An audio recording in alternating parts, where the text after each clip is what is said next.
That was marvelous, Mr. Eddie. Simply marvelous. Oh, Rosalie, I love you. Oh, wait a minute, Charlie. No. You've got the two songs twisted. I sang Rosemarie. Well, that's what I said, Rosalie. Yeah, but I didn't say Rosalie. I said Rosemarie. Oh, did you? Well, we should watch our diction, huh? And I don't mean me. Oh. Charlie, you don't understand. Now, those are two different songs from two different pictures I was in. Rosemarie and Rosalie. Sure. Say, I got a swell title for your next picture. What is it, Charlie? Rose. By the way, Charlie, now, how is the redecorating process getting along in Edgar's house? I don't care what he does to his house, but he's not going to start fooling around with my room. I can tell you that. That's going a bit too far. It's amusing, Nelson, that when one person tries to do something for another person, that person doesn't appreciate what the other person is trying to do, you know? Yes, persons. When you say a person doesn't appreciate Edgar, do you mean any particular person? Well, no, I mean any person. You mean me, and you know it. And I know it, too. Charlie, there's no use arguing about redecorating your room. Well, that's good. Thank you. It's going to be done. Now, Bergen, don't touch my room. You hear? I warn you, don't touch my room. You hear me? Yes, I hear you. Yes. Marbles all over the floor, scooter turned over in the corner. Yes. Bicycle in the bathtub. Well, the tire leaks. I don't care. Stuffed owl over the bed. That's good luck, Charlie. Yes, rubber bands, Boy Scout knives, and bean shooters. The room is disgusting. That's it. Homey is the word, Bergen. Homey, yeah. And that clothes closet. Why, I'm afraid to go in there. Were you invited? No. Such utter confusion. Yes, of course, naturally. Yes. Shoes, socks, slippers, shirts piled on the floor in the closet. Yeah. I wonder that you aren't ashamed to look at it. Well, personally, I never go near the place. Oh. And another thing, that old box under the bed, that must go out. Bergen, if that goes, I go. What do you mean? Well, what is it there for? Well, Napoleon sleeps in that box. Napoleon? Yes. And what is Napoleon? What is Napoleon? You don't know? No. Haven't you heard? No, I haven't. Oh. Napoleon, he's my pet raccoon. Oh, I see. So now it's a pet raccoon. Yes, quite so. Yes. What do you think my house is, a shelter for stray animals? I often wonder. Yeah. Those people you had in Thursday night for dinner. All right. And that's another thing. There's always another thing. Yes. Not only do you fight me when I try to do nice things for you, but you insult my guests. Oh, yes. You're presumptuous, you're precocious, insolent. How about whippersnapper? Yes, you're a whippersnapper. I like that one. Yes. You rebel against my attempts at trying to educate you, and I give you my time, my money, and my best advice. Yes. Don't I? Yes, you do, yes. When I ask for money, I get your best advice, yes. Frankly, Charlie, I'm at my wit's end. You're telling me, I hate to say this, Charlie, but in the past few weeks, your actions have changed my feelings toward you. Yeah? Yes. Truly, Charlie, I don't know what to say. No? No. Bergen? Yes, Charlie. Maybe we've been seeing too much of each other lately. I don't think you like me. Well, I wouldn't say... That's it, you don't like me. That's it. No, you don't like me. That's it. I guessed it. Listen to... No, please. Listen to... No. You're not going to beg me to listen to... No, please. I didn't mean to go as far... No. There's nothing more than you could say. You've cut me to the quick. Charlie, no. I shall be gone before breakfast. Not even breakfast. Now, listen, if I have coffee, I'll leave a dime. All right. I wish you wouldn't hold me. Let go, man. You're hurting me. No. Help! Mother. All right. What do you think you're going to do? I'm just going away, that's all. Away, I'm going. I think a few months abroad will do me good. A month or two on the Riviera. A few months abroad. Yes. You're going abroad? Yeah. Have you money? Yeah. Well, I guess I'll go to Skinny Dugan's house for the night. Yes. Until this blows over. Yes. Bonjour, Monsieur Bergen. I am beaucoup happy to see you. I am so happy. Who left the French windows open?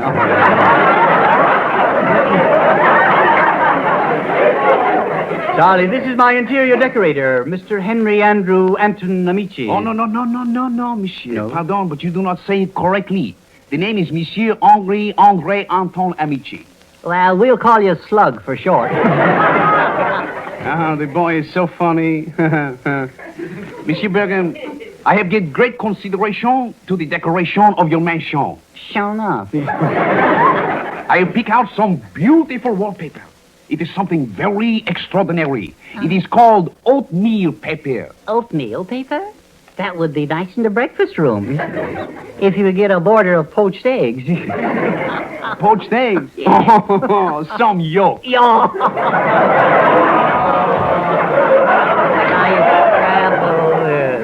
Oh, the little boy is so funny. Monsieur, I have a most beautiful, very nice table that have carved lion heads on the corners and carved lion claws on the legs. Would you like that, Monsieur Bergen? Have you got something with a carved turkey on top? No, just disregard what Charlie says. For the game room, Monsieur Bergen, it is my idea to have a curiosity shelf. I have purchased for you the most interesting collection of old tankards. Oh, is that so? Oh, Bergen, Skinny Dugan's father is an old tankard. No, Charlie. No. Yes, he is. No. Yes, he is. No. A tankard is a large beer mug with a lid on it. That's old man Dugan. Yeah. You will pardon me, Monsieur Bergen. I have come here to have a talk with you, no? Yes. I have come here to decorate your house, no? Yes. I am an artist, no? No. Monsieur Bergen, I cannot talk to this boy. He is crazy. He is very close to an imbecile. See here, you can't talk that way about Mr. Bergen. No.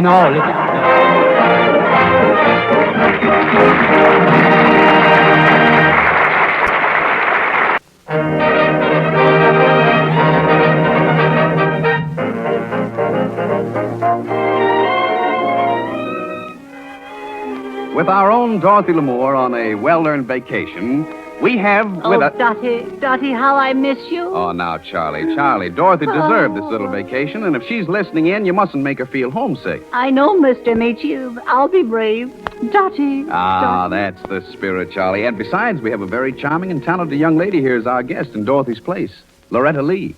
Oh, well, introduce me, Mr. Ameche. What are you waiting for? Well, to followers of radio, Loretta Lee needs no introduction. But I could use one, Mr. Ameche. Of course, Charlie. Loretta, this is Charlie McCarthy. Hello. Oh, Loretta. I can't forget Loretta. Oh, I know how you feel, Charlie. Sure. But didn't Dorothy even say goodbye to you before she went on vacation? Oh, she not only said goodbye, but she kissed me goodbye. Well. Yeah.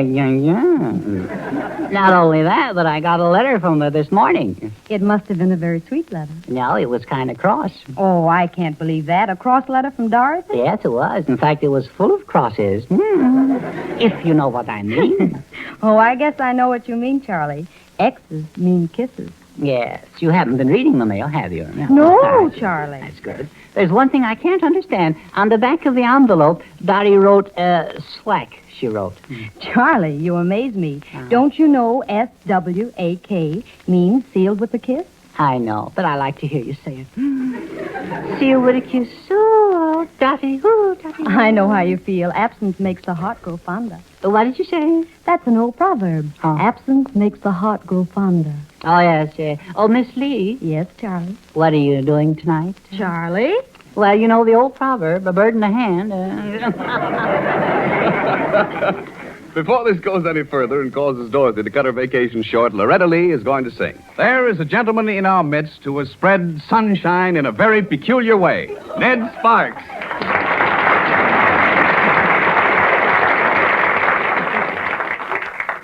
Kind of a noisy place in here, isn't it, Don? Why, that's applause for you, Ned. Well, you might as well stop it. I'm sick of it.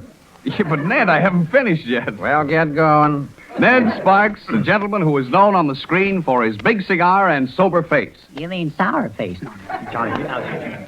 Although in films he portrays the character of a grumpy sort of a fellow, in real life and at heart he is a most likable and genial chap. Yeah, let's get going.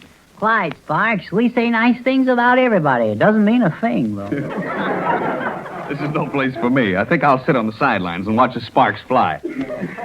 So, you're Mr. Ned Sparks, are you? I have been for years, you hickory version of Pollyanna. Oh. So that's what we're up against, huh? Well, this is a great day for me, Mr. Sparks. I've seen you in pictures, and up to now, and now at long last, I see you in person. Well, what about it, Wood Weasel? Well, you certainly do photograph well. In pictures, you're just unpleasant, but in person, Charlie... Oh, no. I didn't come here to bandy words with you, Beetlepuss. Gentlemen, please. Let's keep personal things out of this discussion. Surely we can have a friendly tete-a-tete. Yes. Shall we continue? All right, Bergen, yes. Well, as I was saying, Grumpy Pan... Wait a minute. Don't say it, Fire Hazard.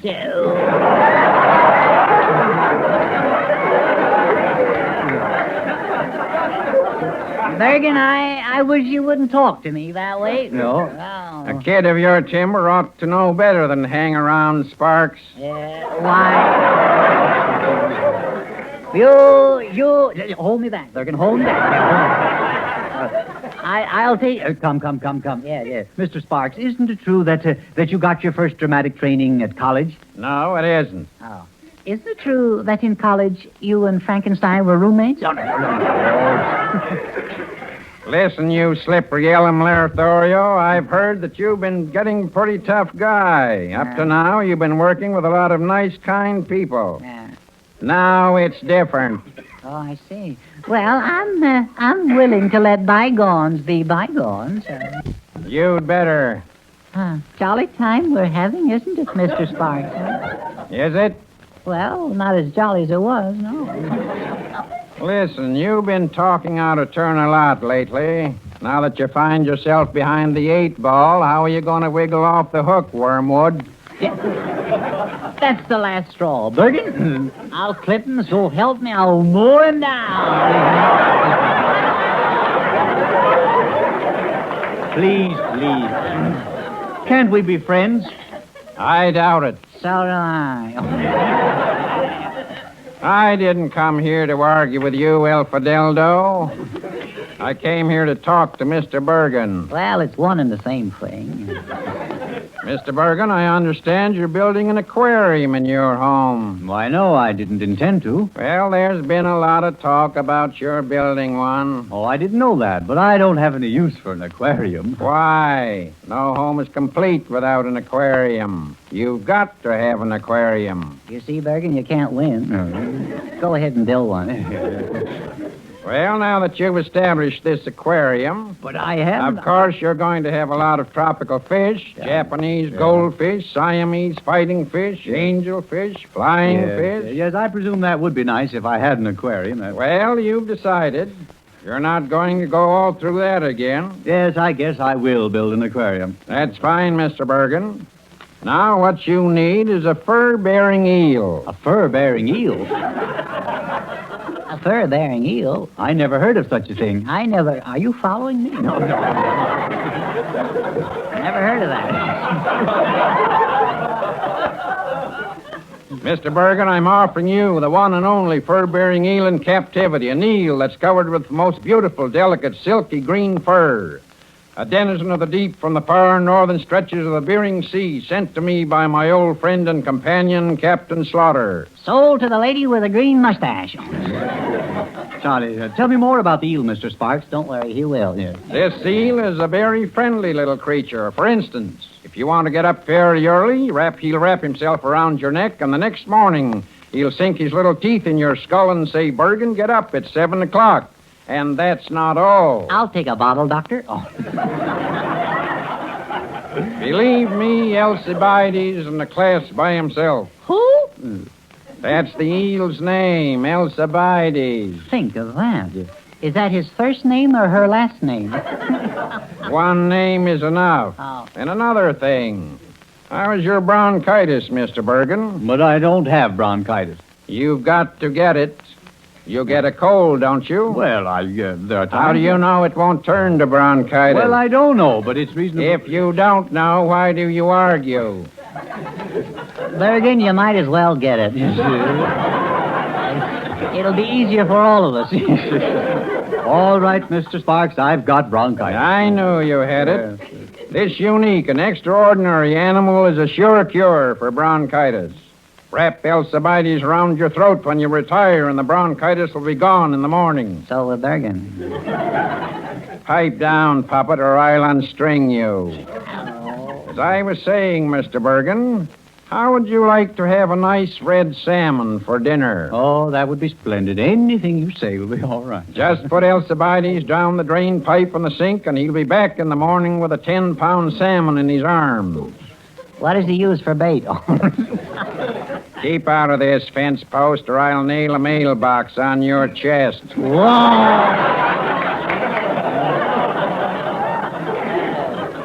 Sweet kid. His face is sadder than a bloodhound with distemper.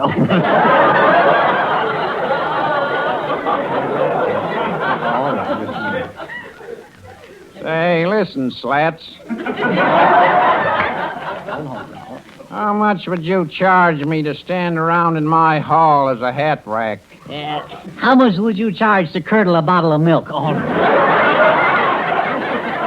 Hey, Charlie, Ned, what seems to be the trouble here? You came just in time, Don. Yeah. Say, have you got an aquarium? No, I don't have an aquarium. Oh, yes, you have. What's more, you got bronchitis, too. You'll find out.